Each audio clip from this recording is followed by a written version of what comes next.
Hello and welcome to Summer Circle Time. This week we're talking about space, and today we're going to talk about stars. So our letter for today is the letter S, and S is for stars. So this is what the letter S looks like. We're going to decorate letter S today by putting on some star stickers. But don't worry, if you don't have star stickers, I'm going to show you how to draw stars. Okay, so I'm just adding on all my stickers. Now get a piece of paper ready if you'd like to learn how to draw some stars too. Okay, so if you don't have stickers, here's a simple way to draw stars.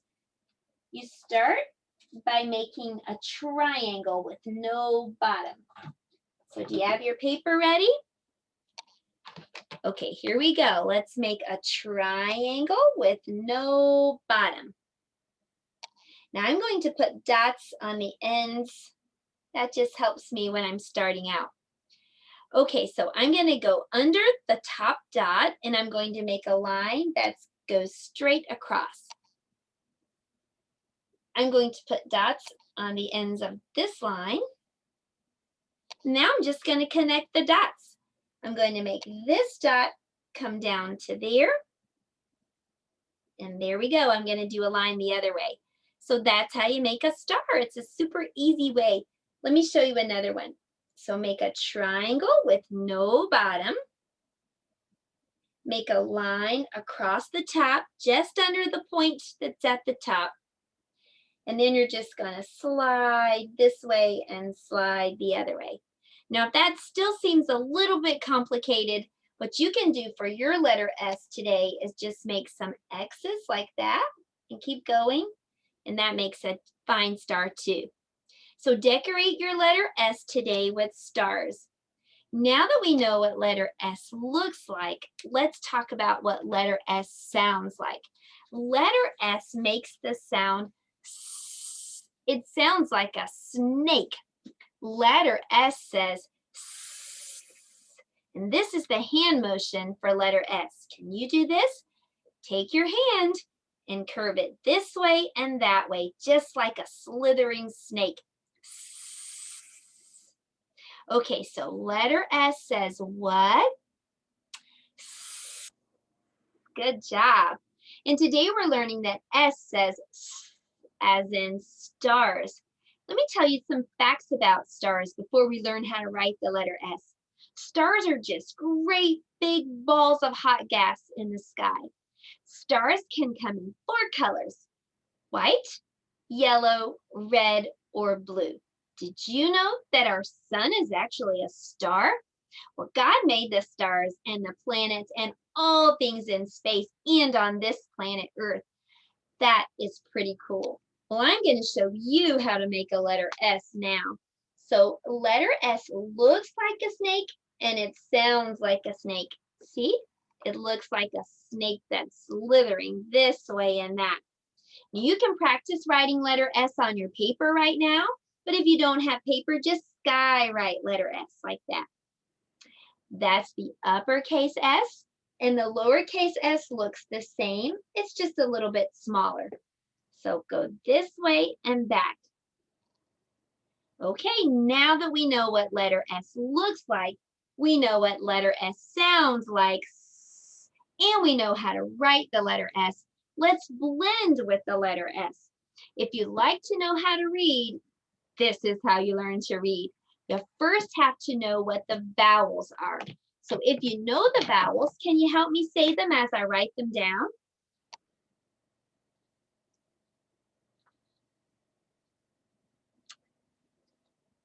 The vowels are A, E, I, O, and U. Now, that's the first step to learning to read. You've got to learn the vowels because every word must have a vowel. If it doesn't have a vowel, then it's not a word. After that, all you have to do is just learn the other letter sounds, which is what we're doing now. We just learned the letter S sound. So we're going to put an S with each of these vowels, and we're going to blend those two sounds together. Okay, so I'm going to give you a hint right here.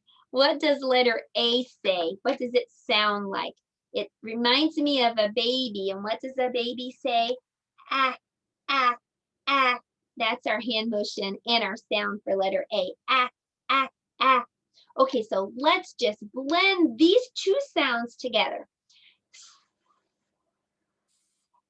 Ah, sa, sa. Good job. Let's put a letter S with E. Now, E looks kind of like an ear, and E says eh, eh. Okay, let's blend. Eh, se, se. Letter I looks like a lollipop, and lollipops are sticky. Ew. Here we go. Eh, si. Let's put letter S with O. O has a sore throat and says ah, saw, saw. Last one, poor you has a tummy ache. You ate too many sweets and now he has a tummy ache and he says, oh, let's blend. Oh, so. You did a great job blending. So let's go back and say all the blends together. Sa, se, si, saw, sa. Okay, now we can read some real words by just adding another letter at the end. These are called CVC words because consonant, vowel, consonant. Those are the types of letters here. Okay, here we go, everybody. Sa, and T says t, like a ticking clock. Sat, sat, sat. Let's read another word. This time, I'm going to put a letter P right here. And P says p, p, p, as in popcorn. P, p, p. All right, let's read. Sip, sip, sip. Like when you sip lemonade in the summer. The last one is going to have an N at the end. And N says as in no. Let's read. Sun, sun, sun. You did a great job blending and reading today. Now it's time to do some math. For math today, we're going to be using a 10 frame. Let's take a look and listen to the astronaut who is going to tell us how many planets to drag to the 10 frame. Here we go. Use the planets to show the number 5 on the 10 frame. Okay, help me count to 5. 1, 2, 3, 4, 5. Now, this is called a 10 frame because if I filled up all the spaces, there would be 10. Now, I have some empty spaces here. I already filled in 5 spaces, but I want to know how many empty spaces there are. 1, 2, 3, 4, 5. So 5 plus 5 all together equals 10. Because remember, this is a 10 frame. When all the spaces are filled, it equals 10. Let's do the next one. Use the planets to show the number 3 on the 10 frame. Let's count to 3. 1, 2, 3. Now we're going to count the empty spaces. 1, 2, 3, 4, 5, 6, 7. So 3 plus 7 equals 10. Let's do another one. Use the planets to show the number 8 on the 10 frame. Let's count to 8.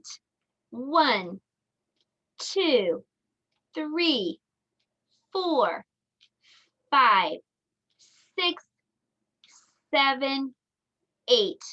Now let's count the empty spaces. 1, 2. So 8 plus 2 equals how many? 10. Because remember, all together, the 10 frame has 10 spaces. Let's do another one. Use the planets to show the number 2 on the 10 frame. Let's count to 2. 1, 2. How many empty spaces do we have here? 1, 2, 3, 4, 5, 6, 7, 8. So 2 plus 8 equals 10. Do you see how easy it is to add using a 10 frame?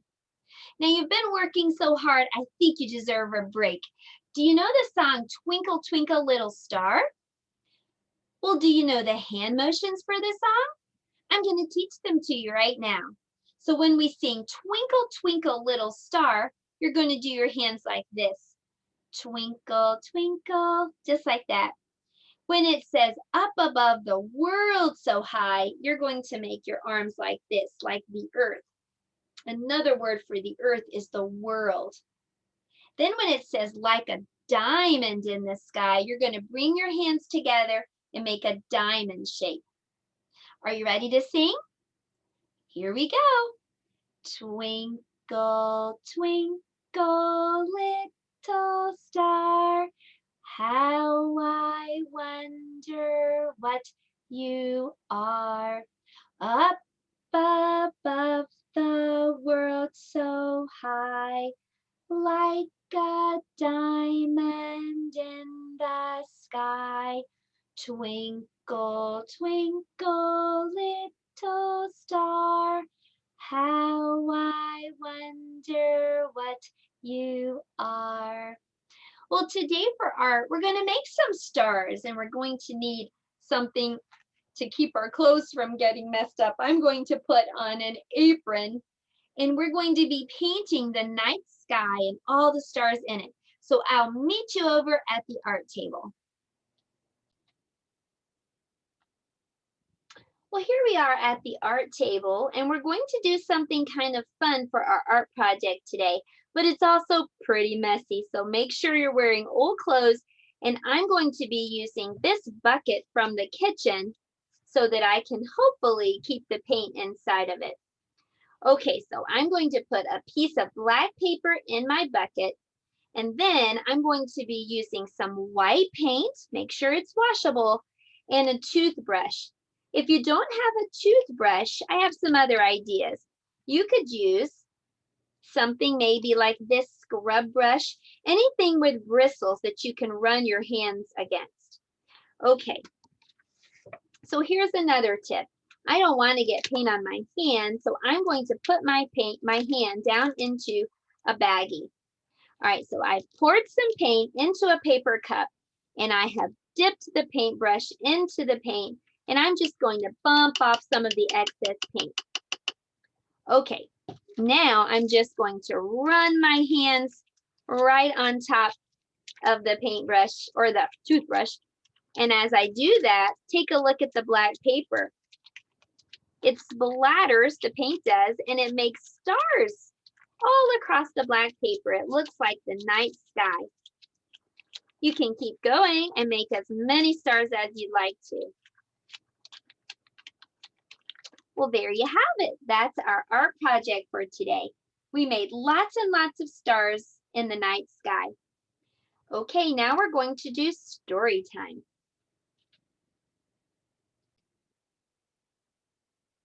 Well, that art project was a lot of fun, and now it's time to read a story. This story is called Curious George Discovers the Stars.